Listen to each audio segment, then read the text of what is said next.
My boy best friend was abandoned by his parents who fled to China. While they were gone, he ended up in hospital after drinking hand sanitizer to impress a girl. So I called social services, and he was not happy. My friendship with Owen was evidence that boy-girl friendships don't work, but not for the reason you're thinking. Our friendship started when we were 14. He was the wild card, the type to validate any bad decision you made. And since we lived in Ireland, where the socially acceptable drinking age is 12, he was dangerous. Except I didn't see it that way. Back then, all I knew was that he was fun to be around, and he just got me. Plus, we had practically built an empire together, because he had like 15 male friends, and I had almost 25 female friends, so we'd both be invited to literally everything. So in the summer before senior year, we were practically the king and queen of people our age in Dublin, until Owen took it too far. You see, he had a crush on this girl called Zoe, and I could see why. She was Eastern European and was practically the beauty standard. So, like any good friend, I tried many times to set them up together. But, well, let's just say she was not picking up what Owen was putting down. But Owen kept trying, except not in a creepy way, more like in a puppy chasing its own tail kind of way. So one day in July, me, Owen, and our empire were hanging out around Stephen's Green, one of the biggest shopping centers in Dublin. We were around 17, and it was 77 degrees Fahrenheit, super hot for Ireland. And just like the stereotype, we were all drunk as heck. And that's when I learned just how R-worded Owen really is. Let me paint the picture. It was right after the pandemic, none of us were 18, and we had run out of alcohol. So Owen did what any respectable 17-year-old would do in that situation. He grabbed Zoe's hand sanitizer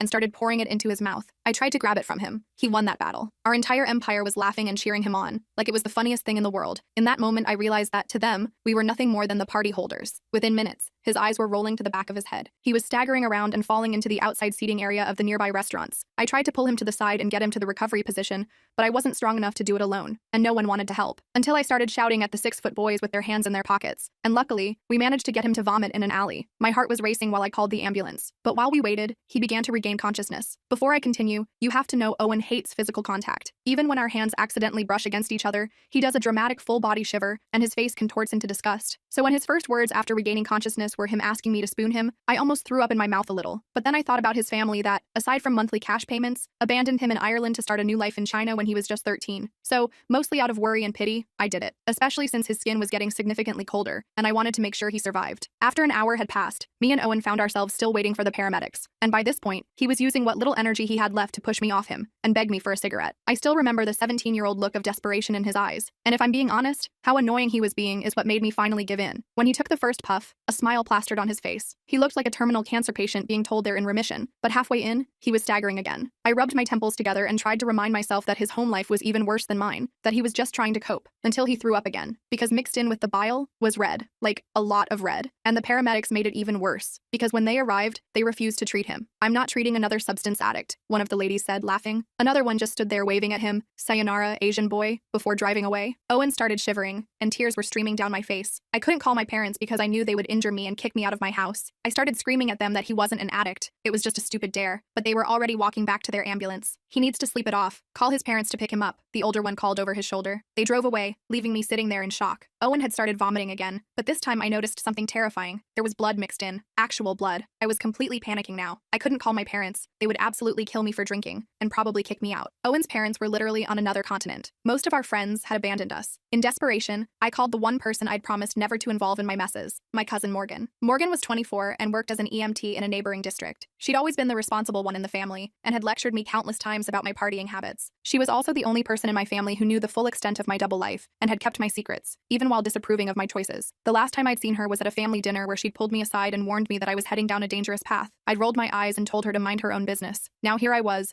begging for her help from a dirty alley while my best friend vomited blood. The irony wasn't lost on me, even in that moment of panic. But Morgan was also the only medical professional I knew who might actually help without calling my parents. She answered on the third ring, and I immediately burst into tears, explaining everything in a rush. To her eternal credit, Morgan didn't waste time lecturing me. She just asked for our location and said she'd be there in 15 minutes. True to her word, Morgan's car screeched into the alley exactly 14 minutes later. She jumped out with a medical bag and immediately knelt beside Owen. After checking his vitals and examining the hand sanitizer bottle, her face got really serious. "This contains methanol, not ethanol. He needs a hospital right now, or he could go blind or worse." I started crying harder at that, and Morgan made a quick decision that could have cost her her job. She was off duty but had access to her ambulance. She ran back to her car, drove it away, and returned 5 minutes later in an official ambulance. She loaded Owen in, hooked him up to some monitors, and told me to get in. "If anyone asks, I was driving by and saw you. Understood?" I nodded gratefully, holding Owen's cold hand as Morgan drove with the sirens blaring. The drive to the hospital was a blur of flashing lights and Morgan barking medical terms into her radio. Owen drifted in and out of consciousness, occasionally squeezing my hand so weakly it was barely perceptible. I kept replaying the moment he grabbed the sanitizer, wishing I'd been faster, wishing I'd stopped him, wishing I'd never introduced him to Zoe in the first place. The guilt was overwhelming, even though logically I knew this was his decision. Morgan kept glancing at me in the rearview mirror with a mixture of concern and disappointment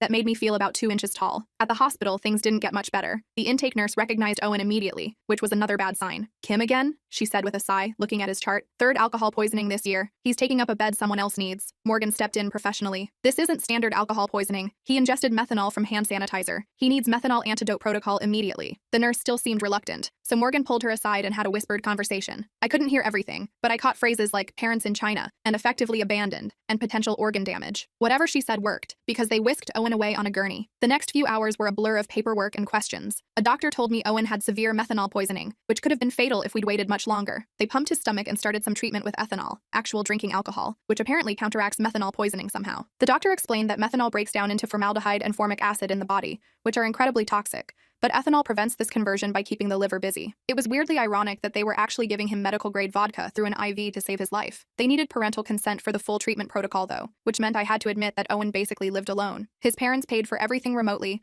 but weren't physically present in his life. This triggered a whole other set of problems, as the hospital was required to contact social services. I waited in the hallway, while a series of hospital staff and administrators discussed Owen's situation in hushed tones. Occasionally, one of them would emerge to ask me another question about his living situation, each time looking more concerned than the last. I felt like I was betraying him by revealing his secrets, but also knew that continuing to hide the truth could literally kill him. A social worker named DT arrived within an hour and started asking me tons of questions about Owen's living situation. While all this was happening, my phone was blowing up with notifications. Word had spread throughout the empire about what happened, but not in a supportive way. Someone had forwarded me screenshots of a group chat where people were making jokes about Owen drinking hand sanitizer. Zoe was apparently telling everyone he did it to impress her, which made the whole thing seem even more pathetic. JP, who had been Owen's friend since primary school, had started a poll asking whether drinking hand sanitizer or eating Tide Pods was more stupid. These were people who had been at Owen's home less than 48 hours ago, drinking his parents' expensive liquor and using his PlayStation. Now they were treating his medical emergency like the latest meme. Some of them were even using the hashtag #SanitizeSurvivor mockingly in their stories, which made me physically ill. The rage I felt seeing those messages was unlike anything I'd experienced before. When Stacy, the biggest gossip in our group, had the audacity to show up at the hospital to see how he was doing, but really to get more gossip, I completely lost it. I confronted her in the waiting room, screaming about loyalty and friendship until security had to intervene. They almost kicked me out, but Morgan vouched for me, explaining I was just stressed about my friend. Stacy left in tears, but not before telling me that everyone thought I was overreacting, and that Owen would be fine. He always is. Her dismissive attitude made me realize how normalized Owen's self-destructive behavior had become in our social circle. It wasn't just that they abandoned him in a crisis. They genuinely didn't understand that this time was different, that he could have died. The worst part was realizing that I had been part of creating this culture,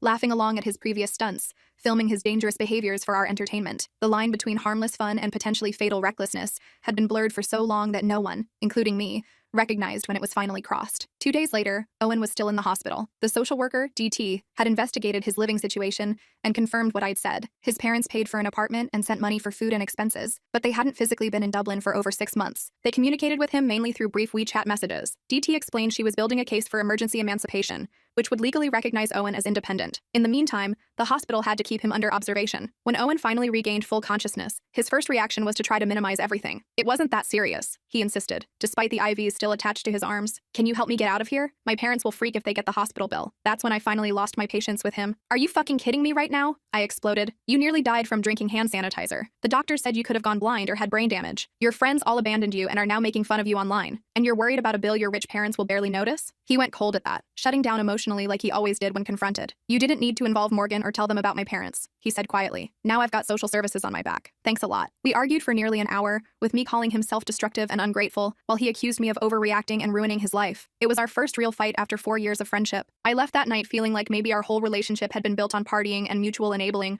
rather than actual friendship. That feeling only intensified when we discovered the Empire had planned a massive party that weekend and had explicitly uninvited both of us. One of Owen's former best friends, JP, posted in the group chat, "No hand sanitizer drinkers or their babysitters allowed. We want to actually have fun." From Owen's hospital window, we could see the Instagram stories posting in real time from the party, which was happening at JP's house where we'd all hung out countless times. People were posting selfies in the exact spots where Owen and I had taken our own photos just weeks earlier. Someone was wearing Owen's vintage Bulls cap that he'd left there after the last party. It was like we'd been completely erased and replaced, as though our 4 years as the center of this social group had never happened. The complete social exile hit Owen harder than me. I was angry, but he seemed genuinely bewildered that people he'd considered close friends would turn on him so quickly. I would have done anything for those guys, he said quietly, watching the stories update. I let them drink my parents' expensive liquor, crash at my place whenever they needed to. I thought we were brothers. I tried to comfort him, telling him they weren't worth it anyway, but he suddenly lashed out. This is all your fault. If you hadn't made such a huge deal about everything and called fucking social services, we'd still be at that party right now. I left the hospital that night wondering if our friendship was even worth saving. For 3 days after Owen was released, he completely ghosted me. Wouldn't answer calls or texts. I knew he was back in his apartment because the social worker had updated me, but he was clearly avoiding any contact. I tried everything, leaving voicemails, sending memes that usually made him laugh, even standing outside his building once like a complete stalker before losing my nerve and leaving. The silence from him hurt more than I expected, especially after everything we'd been through. I found myself compulsively checking the Empire's social media, watching as they continued their parties and hangouts without us. It felt like watching my former life from behind glass, simultaneously missing it and seeing how toxic it had been. On the 4th day, I finally got a text. Can we talk? We agreed to meet at a small cafe on the opposite side of Dublin from our usual hangouts. The awkwardness between us was painful. We'd spent nearly every day together for 4 years, and suddenly we were like strangers, carefully selecting neutral topics. He looked different somehow, maybe thinner, definitely more subdued. The manic energy that usually surrounded him was gone, replaced by something quieter and more uncertain. We made small talk about the weather and the cafe's mediocre coffee for nearly 20 minutes before either of us broached the real issues. Finally, I brought up the elephant in the room. I think we should just start over, I suggested. Forget the Empire and all those fake friends. We can build something better, something real. Owen looked down at his untouched coffee. I don't know how to exist without them, he admitted. My whole identity is being the crazy guy everyone wants to party with. Without that, who am I? Then he suggested throwing an even bigger party to win everyone back, proving he'd learned absolutely nothing from nearly dying. I just stared at him, unable to believe that after everything, the hospital, the blood tests, the stomach pumping, his solution was to double down on the very behavior that had landed him there. It was like watching someone repeatedly touch a hot stove and then be surprised when they get burned. He outlined his plan with increasing enthusiasm, describing how we could get better alcohol, maybe even score some weed, and throw the party of the century. As he spoke, his eyes regained some of their old spark, but it wasn't the healthy kind of excitement. It was desperate, almost manic. Our conversation was interrupted by a call from DT, the social worker. She'd arranged for Owen to meet with a counselor named Storm, who specialized in teen substance issues. Owen immediately refused, but DT made it clear it wasn't optional if he wanted to pursue emancipation. When he hung up, he looked at me miserably. Will you come with me? To the counselor thing? It was the first genuine, vulnerable request he'd made, so I agreed. Storm's office was nothing like I expected. Instead of a sterile, clinical environment, it was a converted warehouse space with comfortable chairs and art everywhere. Storm herself was a woman in her 50s with silver hair and tattoos covering both arms. Her first question threw us both. How would you define your friendship? Owen and I looked at each other blankly. We'd never actually thought about it. We party together, Owen finally said. We have the same friends. We look out for each other, I added, though recent events had called that into question. Storm nodded thoughtfully. So your connection is primarily built around social activities and mutual acquaintances. What do you do together when you're not partying or with other people? Again, silence. We genuinely couldn't think of anything. Our entire relationship had been built around the Empire and drinking. Storm didn't judge us, just assigned homework. We had to spend time together doing something completely new that didn't involve alcohol or our usual social circle. After some debate, we decided to volunteer at a community garden near Owen's apartment. Neither of us knew the first thing about plants, but it met Storm's criteria of something new. On our first day, we met Peter, the elderly man who ran the garden. He was in his 80s but moved with the energy of someone decades younger. He showed us how to weed vegetable beds and prune tomato plants. Owen complained constantly about the dirt and the heat, and I nearly gave up on the whole exercise. But then Peter sat us down during a water break and shared his own story. He'd been an alcoholic in the 1970s in Dublin, drinking away his youth until a near-death experience similar to Owen's. I chose plants because they demand patience, he told us. You can't rush a tomato to ripen. You can't force a seed to grow faster by yelling at it. Nature taught me the patience I needed for recovery. Something about Peter's quiet dignity resonated with Owen in a way my lectures never had. We were just getting ready to leave when two familiar faces appeared at the garden gate, Zoe and JP, the very people whose attention Owen had been desperate to recapture. They sauntered in with smirks, JP filming on his phone. Wow, community service already? Zoe called out, laughing. Didn't realize hand sanitizer was that illegal? I tensed, expecting Owen to either try to impress them or retreat in shame. Instead, Peter stepped forward. These young people are volunteers, not serving any sentence except perhaps the one life gives us all, the mandate to grow and improve. They're welcome here. Are you interested in joining them? His simple dignity left them momentarily speechless. JP lowered his phone, suddenly looking uncertain. uncertain. Nah, we were just passing by, he mumbled. When they left, Owen was quiet for a long time. That was the first time I've ever seen JP back down from anything, he finally said. Peter didn't even raise his voice. Just as we were starting to make progress, Owen got devastating news. His parents were returning to Dublin, but not for the reason he'd hoped. They were coming to sell their property and finalize arrangements to send Owen to a boarding school in China. They'd be in town for exactly 1 week, which gave us precious little time to convince the courts to approve his emancipation petition. We worked frantically with Morgan and DT to gather evidence of his parents' neglect, bank statements showing their minimal contact, school records of missed parent-teacher conferences, and testimonials from neighbors who rarely saw them. But we needed character witnesses beyond just me, someone who could testify that Owen was capable of living independently. Owen had to humble himself to ask Peter and Storm to speak on his behalf, admitting to them the full extent of his parents' absence from his life. The day before the hearing, we got an unexpected text from Zoe asking to meet. Hope flared briefly in Owen's eyes. Maybe she finally saw him differently? We met her at a cafe where she got straight to the point. I heard about your court thing tomorrow, she said. I could testify that you've been living alone all this time. Everyone knows it. For a moment, I thought she was genuinely offering help, until she continued. But I need something in return. Help me get back in touch with Morgan's crowd. They're having these exclusive parties now, and I heard you've been hanging out with her. I watched Owen's face as he processed this. The old Owen would have jumped at any chance to please Zoe. Instead, he slowly shook his head. I can't do that. Morgan's helping me because she cares, not because she wants something. Thanks for the offer, but no. Zoe's face hardened. Wow, hand sanitizer really did fry your brain. Good luck tomorrow, loser. As she flounced out, Owen looked at me with a mixture of sadness and pride. That's the first time I've ever said no to her. It felt weird, but good. The hearing itself was intense. Owen's parents showed up with an expensive lawyer who portrayed them as concerned, loving parents simply wanting the best education for their son. They spoke about cultural differences in parenting